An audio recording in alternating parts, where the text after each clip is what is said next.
Welcome to The Explainer. Today we're going to pull back the curtain on the world of code. We're breaking down what programming really is, how it all got started, believe it or not, with something as simple as a sandwich, and how you can get started too.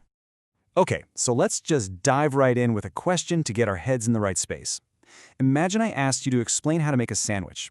It's pretty easy, right? Well, when you're trying to explain that to a computer, that's where things get kind of wild. And this slide just nails the core idea perfectly. See, a person gets it. You just say, make a sandwich, and our brains fill in all the blanks. But a computer? Oh no, it needs every single tiny step. You have to tell it, move your hand to the bread bag, grasp the twist tie, rotate counterclockwise 3 times. It makes absolutely zero assumptions. And that right there is the heart of programming. It's really just the art of writing those ridiculously precise step-by-step instructions, which we call code, in a way a computer can follow without getting confused. You're basically a translator, converting a human thought into a language that a machine can execute perfectly.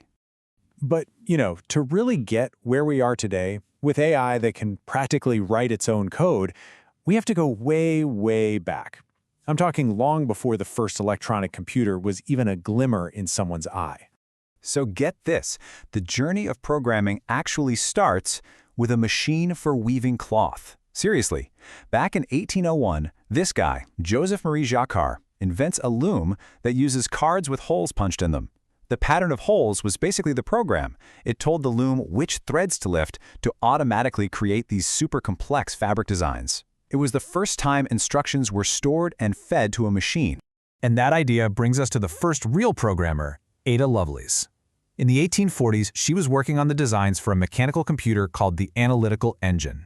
Now the crazy part is, the machine was never even built in her lifetime, but she wrote algorithms for it anyway, because she saw its potential went way beyond just crunching numbers.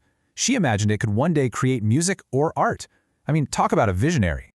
Okay, let's fast forward a bit to the 1940s, when things really kick into high gear with the birth of electronic computers. These things were absolute monsters, often built for the military to do things like break codes. Take the ENIAC, for example. It weighed 30 tons and it was packed with thousands of fragile vacuum tubes. These were the true ancestors of the sleek laptop on your desk. And back then, there were no keyboards or fancy screens. Programming was a tough, physical job. You literally had to flip switches and unplug and replug cables to feed the computer its native language, a long, unforgiving stream of zeros and ones. We call that machine code, and one wrong flip could ruin everything. So thankfully we've come a very long way from that. Now we have these amazing tools called programming languages, and they act like a bridge between our human way of thinking and the computer's zeros and ones. They let us write instructions that look a whole lot more like English. And let me tell you, there are a lot of them, over 700 at last count. Now, don't let that number scare you. Each one is just a different tool designed for a specific job. The good news is, you really only need to know a few to build almost anything you can dream up. So let's start with Python. If programming languages were people, Python would be that friendly, super helpful person that just everyone likes. It's famous for its clean, readable style and a core belief that there should be one and only one obvious way to do things. And that simple approach makes it just incredibly powerful and flexible. It's used for everything from analyzing data at NASA and building websites at Google, all the way to powering the recommendation engine on Netflix that tells you what you should watch next. Next up, JavaScript. This is the language that makes the internet, well, not boring. It's kind of a legend. It was famously created in just 10 days, and it's the engine behind pretty much every interactive thing you see on a website, from the buttons you click to the cool animations that pop up. What's great about JavaScript is that it runs right in your web browser, so you don't have to install a thing to get started.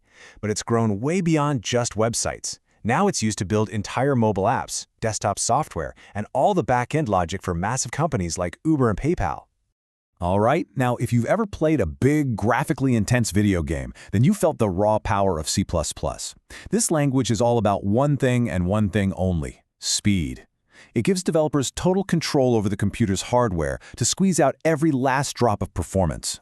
It is the undisputed king of game development. It powers massive hits like Call of Duty and Fortnite, not to mention the game engines they're built with. It's also the backbone for a ton of operating systems and web browsers, basically anywhere that speed is absolutely non-negotiable. And finally, let's talk about Java. Its creators built it around this really powerful idea: write once, run anywhere. And what that means is that code you write on, say, a Windows PC can run without any changes on a Mac, a giant server, or even a smartphone. That reliability and run-anywhere idea has made it a rock-solid choice for big corporations building these huge, complex systems. For a long, long time, it was also the main language for building Android apps, and it's still the foundation for millions of them today. Okay, so we've got all these powerful options, which of course brings us to the big question for anyone starting out. But here's a little secret. Choosing your first language isn't really about the language itself. It's more about deciding what kind of problems you want to solve first. So where do you begin? Which one of these tools is the right starting point for your journey? Well, the real answer is all about understanding the give and take. And this table lays out those trade-offs beautifully. You can see right away how a language like Python is super easy to pick up, but it's not going to be the fastest kid on the block. Then you look at something like C++, and yeah, it'll give you insane speed, but that learning curve is a much steeper climb. Every language is optimized for a different kind of job. But listen, here's the single most important thing to take away from all this. Your first language isn't about mastering the rules. It's about learning to think like a programmer. And that's why almost everyone agrees you should start with Python. The core ideas you'll learn, things like variables, loops, functions, they're exactly the same in every other language. Once you get them in Python, learning your second language is like 10 times easier. In the end, programming isn't just about logic and semicolons. It's really a new kind of literacy. It's this powerful tool for creativity, for automation, for solving problems. It lets you take an idea that's stuck in your head and turn it into something real, something you can share with the entire world. So really, the only question left is, what are you going to build?